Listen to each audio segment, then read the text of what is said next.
সম্প্রতি মুক্তি পেয়েছে গায়িকা জেফা রহমানের নতুন ইংরেজি গান স্পাইসি। এতে নার্গিস আক্তারের গাওয়া সোনা বন্ধু তুই আমারে গানের 2 লাইন ব্যবহার করা হয়েছে।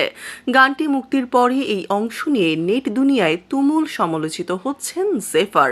এবার সমালোচনার কড়া জবাব দিলেন এই গায়িকা।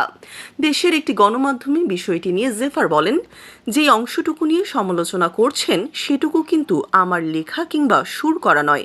লিরিকটা কিন্তু ফুয়াদ ভাইও লেখেন নাই। গানটি অনেক আগে নার্গিস নামের একজনের গাওয়া। ইউটিউবে সার্চ করলেই পাওয়া যাবে।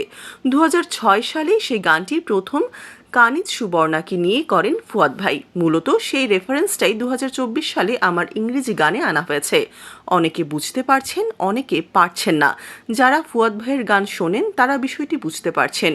গায়িকা আরও বলেন, যারা নতুন বা বয়সে ছোট তারা বুঝতে পারছেন না গানের অংশটুকু রেফারেন্স হিসেবে ব্যবহার করা হয়েছে। এছাড়া সে সময়ে আমাদের দেশে ইন্টারনেট এত সহজলভ্য ছিল না বিধায় তখন এত কথা হয়নি। এখন মানুষের বলার সুযোগ বেড়েছে।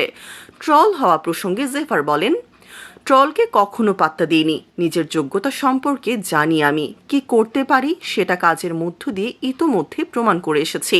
সামনেও কাজ দিয়ে নিজের যোগ্যতা প্রমাণ করতে চাই। তাই সমালোচনা নিয়ে আমি একদমই ভাবি না।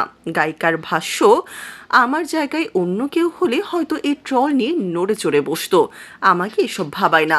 আমার চেহারা যেহেতু পরিচিত তাই সমালোচনাটা আমার ঘাড়ে পড়েছে। তবে বিষয়টা নিয়ে আমি লজ্জিত নই।